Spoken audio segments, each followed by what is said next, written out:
Ladies, stop texting, stop explaining, and stop asking, did I do something wrong? When a man distances himself from you, it's not always about you.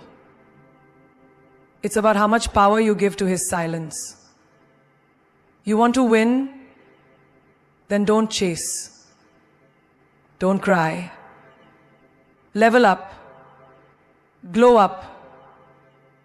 Silence is your new strategy. Because when a queen stands tall without begging for attention, even the loudest silence turns into a man's loudest regret.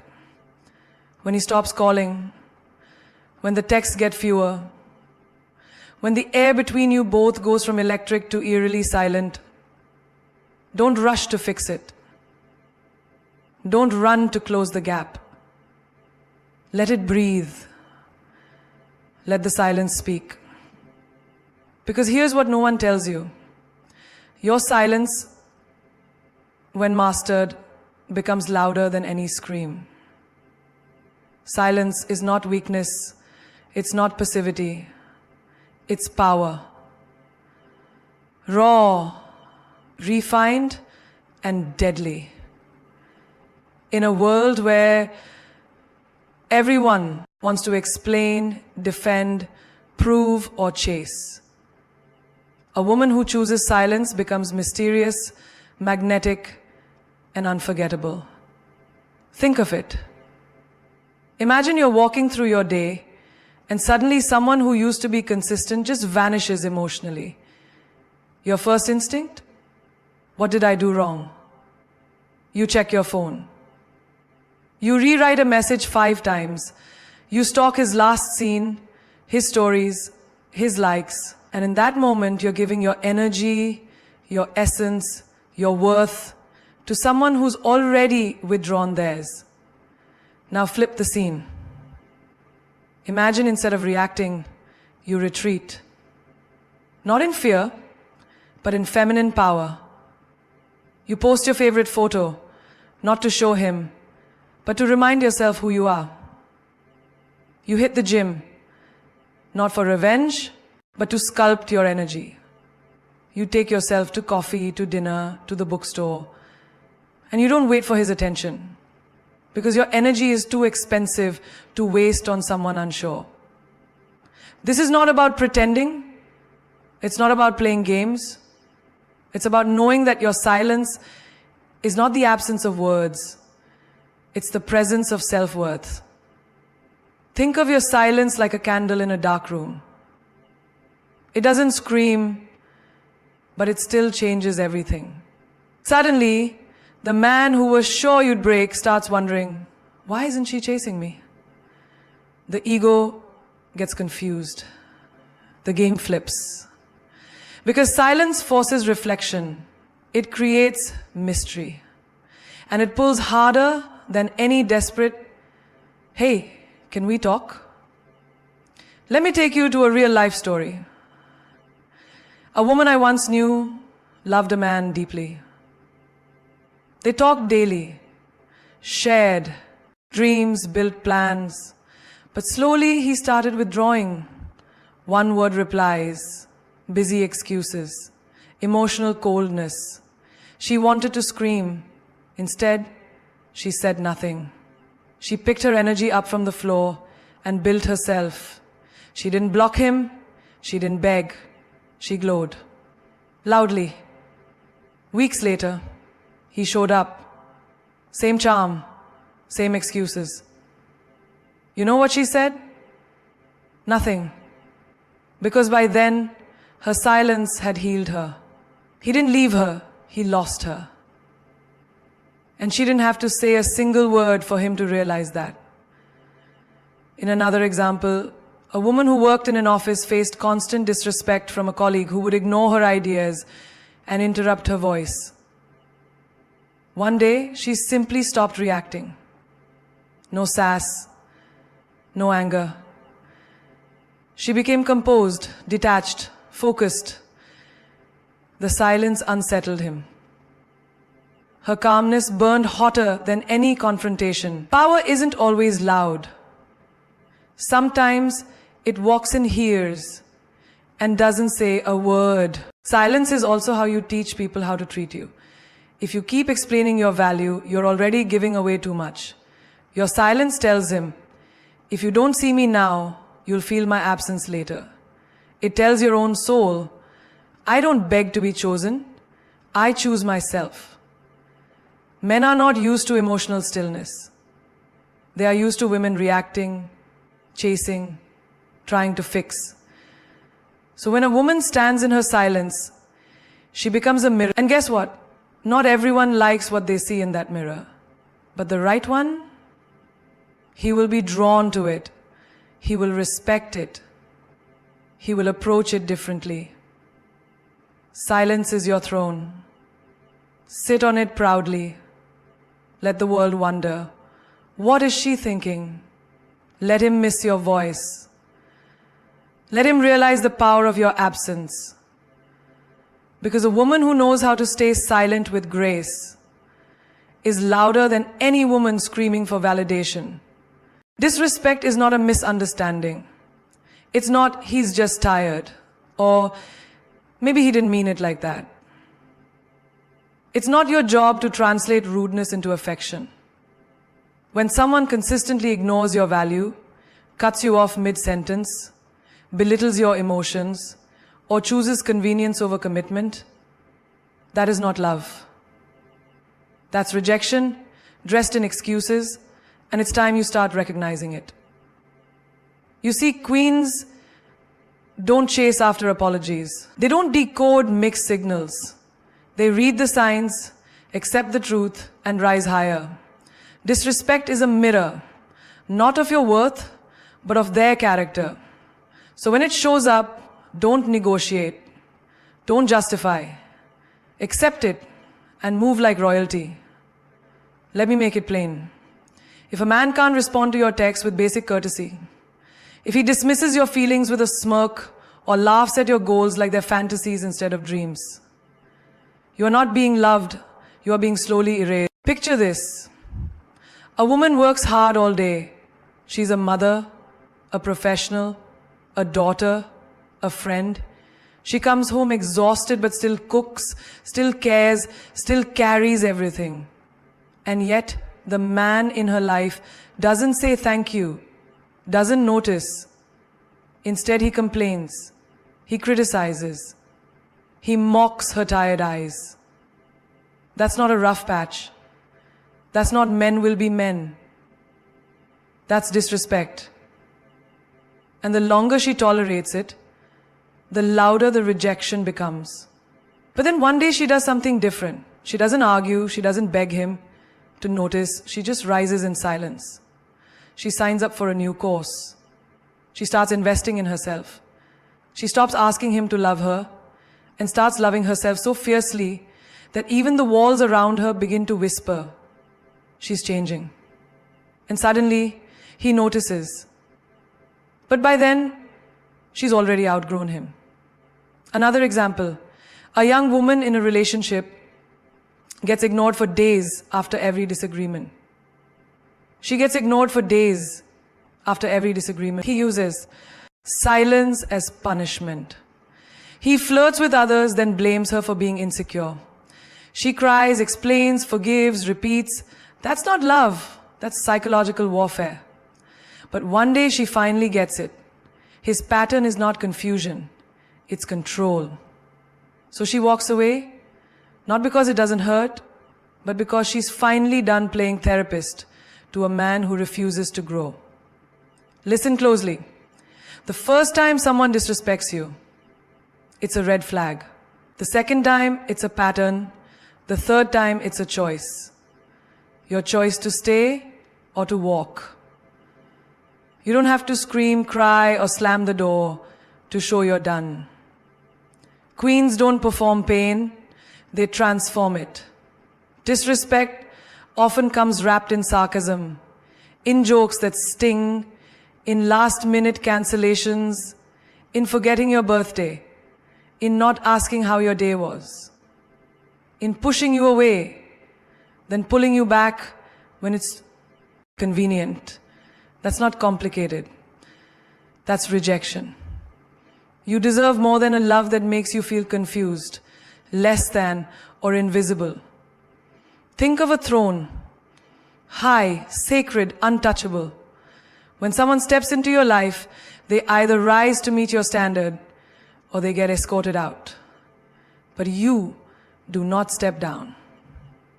Not for a sweet apology, not for a late night text, not for promises that keep breaking like glass under pressure. A queen knows this. If you cannot treat me with respect, you don't get access to me.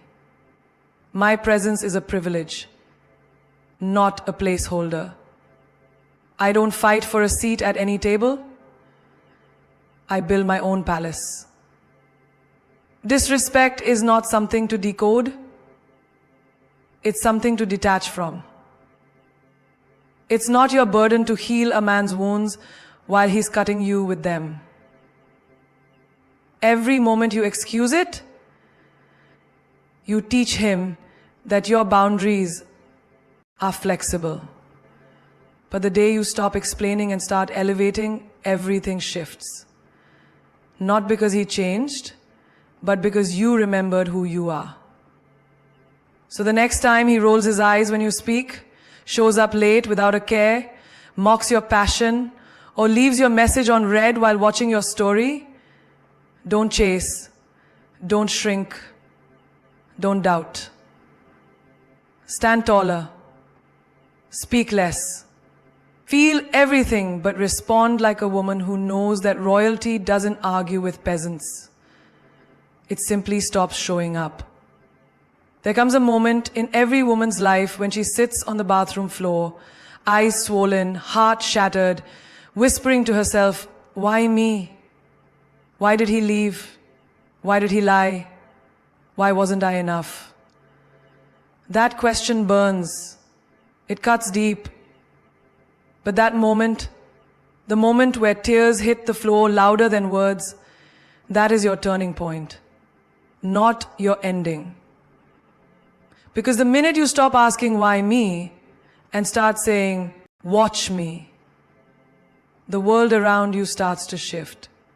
Why me is a question rooted in pain, in confusion and helplessness. It's the anthem of someone who's forgotten their power. But watch me, that's rebellion. That's resurrection. That's a woman rising from her own ashes with fire in her eyes. It doesn't mean the pain didn't happen. It means the pain doesn't own you anymore. Let's talk about a woman who built herself back up after a brutal breakup. He cheated, lied, blamed her for his own emptiness. She was left shattered, questioning everything. For weeks, she stayed locked in the why me cycle. Sleepless nights, overthinking, feeling like she must be broken. But then, something snapped. Not in rage, in realization. She stood in front of the mirror, red-eyed but fierce, and said, "You know what? Watch me heal. Watch me rise.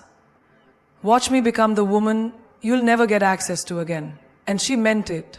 She joined a fitness program, took solo trips, started building her business. She posted less but glowed more. Not for him, for herself. She became the kind of woman who didn't need to explain her value, she lived it. And the same man who once walked away, he came crawling back. But by then she was on a level so high, his words couldn't even reach her. Or take the woman who gets overlooked at work, always doing more but seen less.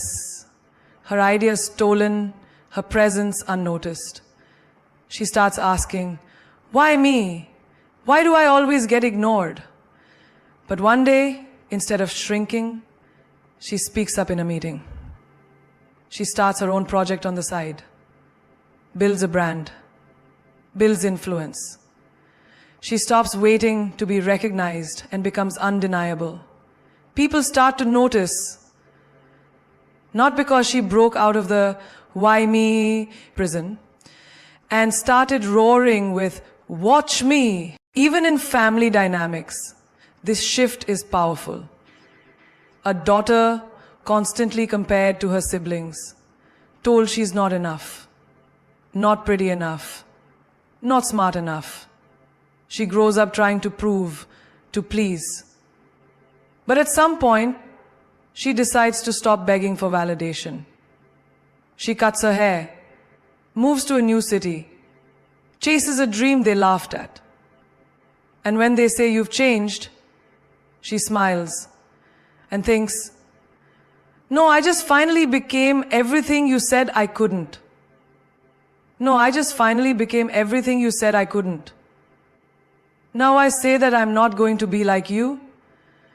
You think you get it? You think you get it?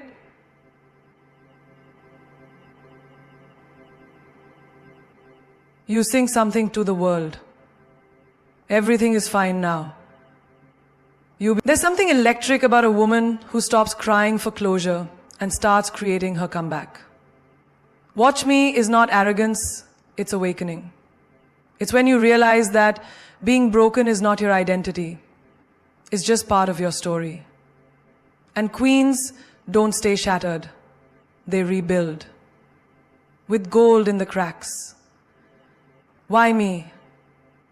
Is where they wanted you to stay. Confused, dependent, small. But Watch Me is a declaration. A roar. It says, you may have hurt me, but you didn't end me. You may have walked away, but I found something more powerful. Myself.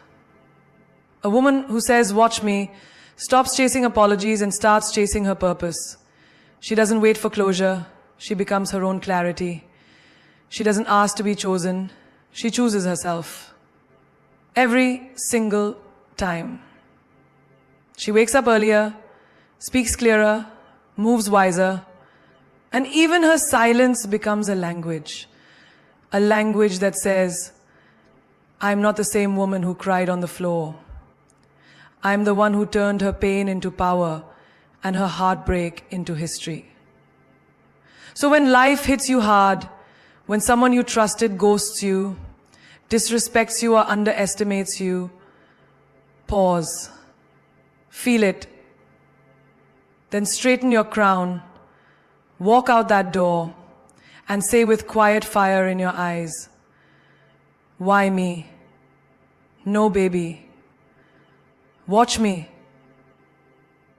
Now, baby, watch me. Saleshi, watch me. Watch me. Now, baby, watch me. Now, baby, watch me. Now, baby, watch me. You were never broken. Your inner world was just buried under noise, betrayal, expectations, and the storm of someone else's choices. When a man distances himself from you, when love goes silent, it's not always a punishment. Sometimes it's a divine redirection. That's when the real work begins. Not outside, but within. Because the most powerful rebuild doesn't happen in the gym or in your bank account or in someone's new approval. It happens inside you. Brick by brick, breath by breath. Breath by breath, breath by breath. You were never broken inside. You were not injured. You were not broken. It happens inside you. Brick by when everything around you is unstable, your inner world becomes your only real home. And baby, if your house is on fire, you don't go chasing the arsonist. You start rebuilding your sanctuary. That's where your power is. It's not in his text back, not in his apology. It's in your ability to sit with your pain, honor your emotions, and rise anyway. Think of a woman who gave everything to a relationship. Time, dreams, support. She watered his garden until she was bone dry. Then one day he left. No explanation, no closure, just silence. She shattered. But instead of staying broken, she picked up the first brick of self-worth and placed it down. She started reading books that fed her soul, not drained her heart. She started waiting for someone to ask how she was and started writing her own answers in the mirror. Slowly, her mornings changed. Her thoughts changed, her energies shifted. She didn't just move on, she moved inward, and that became her resurrection. Or think about the woman who always felt like she needed to be in control. She planned everything, held everyone together. Then life hit her hard. A breakup, a job loss, a betrayal by someone she trusted. Everything external collapsed. She had two choices: fall apart completely, or finally face the silence within. Think of a woman who gave everything to a relationship. Time, dreams, support. She watered his garden until she was bone dry. Then one day he left. No explanation, no closure, just silence. She shattered. But instead of staying broken, she picked up the first brick of self-worth and placed it down. She started reading books that fed her soul, not drained her heart. She started waiting for someone to ask how she was and started writing her own answers in the mirror. Slowly, her mornings changed. Her thoughts changed, her energies shifted. She didn't just move on, she moved inward, and that became her resurrection. Or think about the woman who always felt like she needed to be in control. She planned everything, held everyone together. Then life hit her hard. A breakup, a job loss, a betrayal by someone she trusted. Everything external collapsed. She had two choices: fall apart completely, or finally face the silence within her. So she chose to go inward. She started journaling, meditating, praying, not as rituals, but as reclamation. She realized she had never truly met herself, only the version that others molded. And what she found wasn't weak, it was wild and wise and worthy. Your inner world is your root system. A tree doesn't grow tall because of what's visible. It grows because its roots go deep. Same with you. If your peace is built on someone's presence, you're in danger. But if your peace is rooted in solitude, in self-respect, in alignment, you become untouchable. Rebuilding your inner world means setting new standards for how you think, how you speak to yourself, how you allow yourself to feel without shame. It's rewriting the narrative from "I'm not enough" to "I am everything I need." It's no longer begging for closure, because you've become so full of clarity, their silence can't shake you. There's a woman out there who once thought her worth was tied to how needed she was. She gave to her. So she chose to go inward. She started journaling, meditating, praying, not as rituals, but as reclamation. She realized she had never truly met herself, only the version that others molded. And what she found wasn't weak, it was wild and wise and worthy. Your inner world is your root system. A tree doesn't grow tall because of what's visible. It grows because its roots go deep. Same with you. If your peace is built on someone's presence, you're in danger. But if your peace is rooted in solitude, in self-respect, in alignment, you become untouchable. Rebuilding your inner world means setting new standards for how you think, how you speak to yourself, how you allow yourself to feel without shame. It's rewriting the narrative from "I'm not enough" to "I am everything I need." It's no longer begging for closure, Because you've become so full of clarity, their silence can't shake you. There's a woman out there who once thought her worth was tied to how needed she was.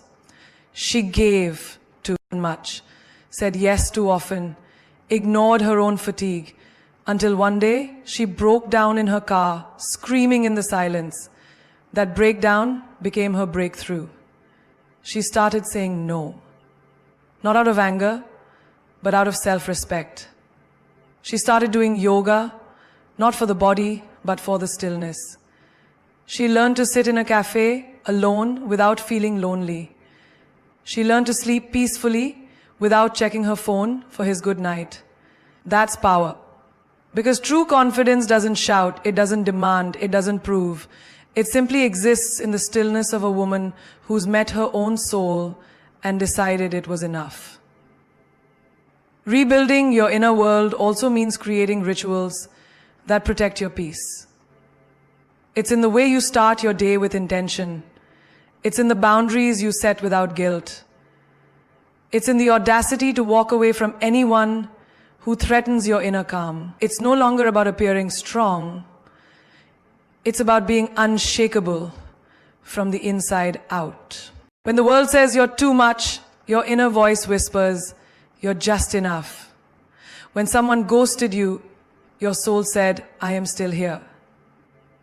When the external noise gets loud, your inner world becomes your retreat, your power, your throne, your kingdom.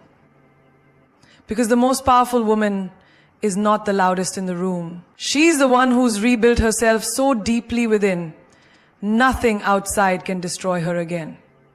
You are not in competition with another woman. You are in competition with your past self, your fears, your self-doubt, your unhealed wounds. The moment you realize that another woman's glow doesn't dim your own light, that's the moment you unlock a version of yourself that's untouchable. The real queen doesn't play chess with other women. She builds her own empire so big, she doesn't even hear the noise. Competing with another woman is like fighting over a crown in a room full of mirrors. You're already wearing one. Let's talk real. You see her on Instagram, perfect smile, perfect body, perfect relationship, and suddenly you start shrinking. You start comparing. You question if you're behind, if you're not enough, if maybe she's winning and you're not. That's where the poison starts. Comparison is the thief of joy, but it's also the thief of focus. Because what you're seeing is a highlight, not her fight. You don't know what she battles behind that smile.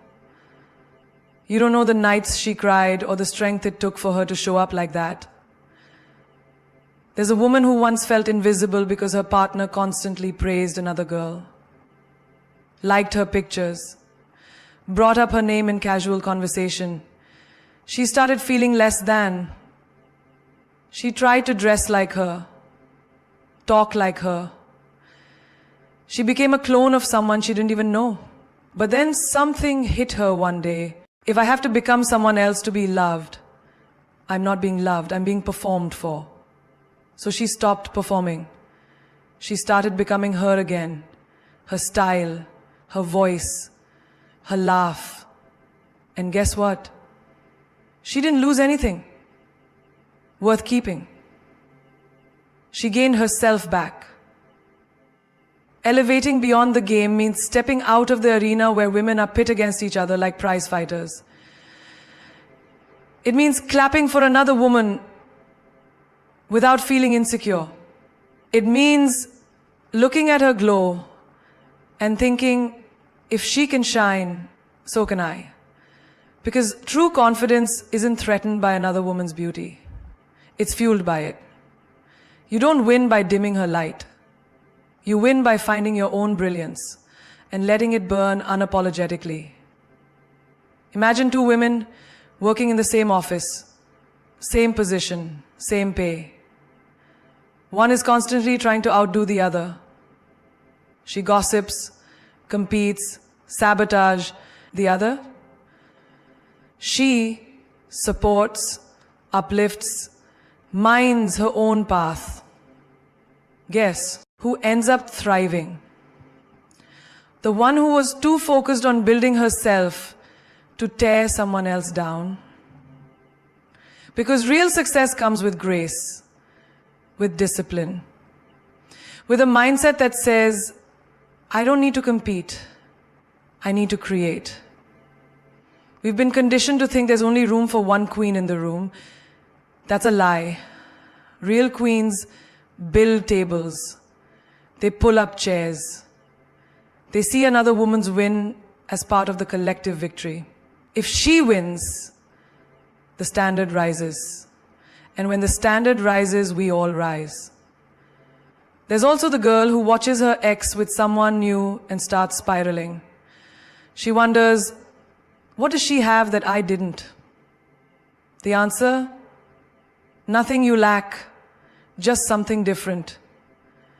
You were not replaced, you were rerouted.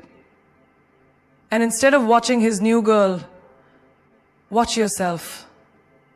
Watch yourself grow. Watch yourself become the woman you were too distracted to notice. That's not competition. That's evolution. You don't need to match her curves, her confidence, her career. You just need to match your potential. When you stop looking sideways, your steps get faster, your goals get clearer, your energy gets magnetic. You don't have time to be jealous. You're too busy building.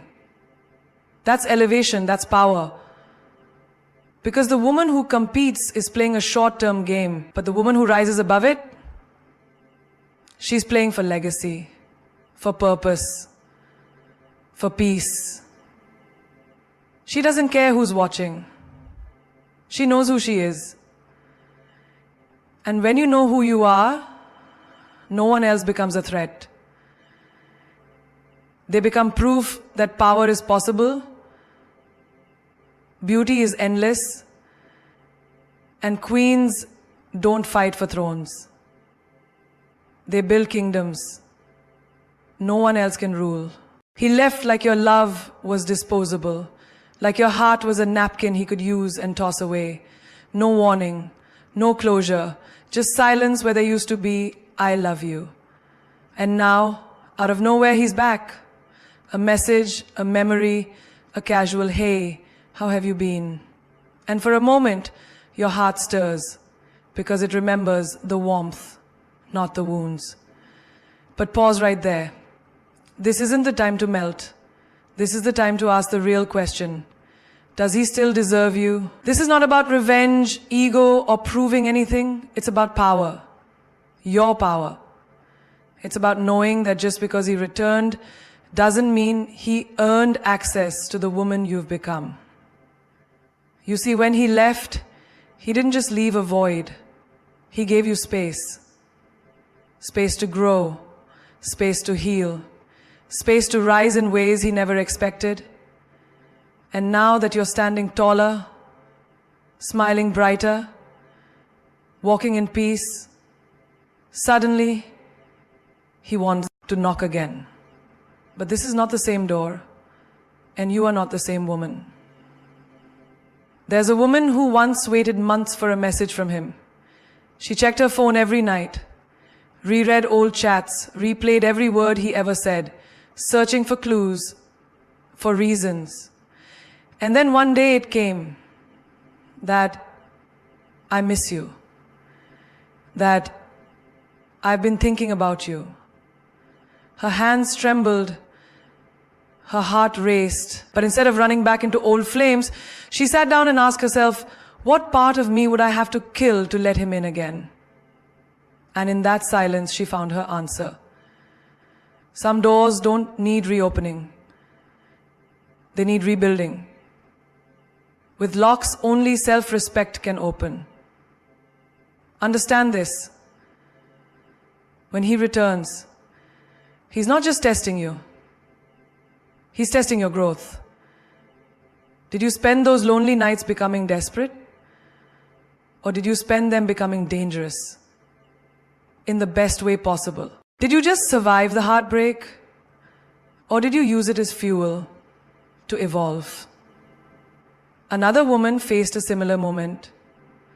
Her man walked away right when she needed him most. She cried, broke down, questioned her worth. But over time, she started therapy. She started waking up early, writing affirmations on her mirror, moving her body, mastering her mindset. She built a new life that didn't revolve around his attention. Months later, he returned. Charming, regretful. But when she looked at him, she didn't see a lover. She saw a lesson. And baby, she had already graduated. Because the man who left you in confusion doesn't automatically deserve you in your clarity. You've worked too hard to rebuild your spirit, to stitch your heart back together, to find peace in your solitude. Don't undo that work for temporary comfort. Nostalgia is not love. And memory is not a reason. Sometimes he comes back not because he loves you, but because he misses the version of you who tolerated less. Don't become that version again just to feel wanted. When you rebuild yourself with honesty and fire, you become rare. And what's rare is often chased again. But not everything that's chased deserves to be caught. Think of the woman who once said yes to every apology, to every sweet word that meant nothing. She feared being alone more than being disrespected. But then she flipped the script. She learned the art of being alone without being lonely. And when the same man returned, expecting the same access, she smiled, not with bitterness, but with boundaries. She didn't slam the door. She simply outgrew the need to open it. He might come back with flowers, with guilt, with promises, wrapped in poetry, but your decision has to come from power, not pain. Ask yourself, did he change, or is he just uncomfortable watching you glow without him? Did he grow, or is he just regretting the way you slipped through his fingers? You are not here to be someone's backup plan. You are not the woman he returns to when others fail him. You are the woman who chooses, not waits to be chosen. So here you are, standing at a crossroads between who you were and who you're becoming. A woman no longer begging for bare minimum, no longer shrinking herself to fit into someone else's temporary desire. You are not the same girl who once waited for his call, who cried over his silence, who questioned her worth just because someone couldn't see it. No, you are something entirely different now. You are a woman reborn in fire, built from heartbreak, sculpted by solitude. And that version of you, she doesn't chase love, she commands it. Let the world misunderstand you. Let him wonder what changed. Let them all be confused by your silence. You don't owe anyone the soft version of yourself just because they can't handle your power. The most dangerous woman is the one who chooses herself without apology, without explanation. Because the truth is, not everyone deserves to know the healed version of you. Some people only qualified for your brokenness, not your brilliance. You're not here to prove your worth to a man who couldn't see it the first time. You are not a museum of second chances. You are a masterpiece still in the making. And masterpieces don't explain. They don't beg. They don't wait. They evolve. You see, the most beautiful revenge is no revenge at all. It's living in a way that makes them regret ever letting you go, not out of spite, but out of grace, out of growth, out of glow. One day he'll scroll through your profile and see the sparkle in your eyes again. But it won't be for him. One day he'll remember the way you laughed, the way you loved, the way you were willing to fight for him. And it'll sting. Not because you hurt him, but because he hurt the one person who would have given him the world. But by then you'll be long gone. Not bitter, not broken, just better. If he left, let him stay gone. If he returns, let him face the version of you who no longer waits. You are not here to be remembered when it's convenient. You are here to be honored in real time. Because you are not a secret. You are not an option. You are not someone's almost. You are the final chapter in a book that many don't deserve to finish reading. Say this out loud. I don't chase, I attract. I don't shrink, I rise. I don't settle, I soar. These aren't just affirmations. These are declarations of power. You weren't made to live in the background of someone else's story. You were born to be the plot twist, the breakthrough, the main event. Don't ever feel guilty for demanding more, for walking away from someone who made you feel less, for choosing your sanity over their confusion, your peace over their inconsistency, your growth over their apologies. A real man doesn't return when he's lonely. He stays when he's tested. So when he comes back, you don't ask, is he sorry? You ask, does he now match the woman I've become? And if the answer is no, you walk away. Not because you're cold, but because you've evolved.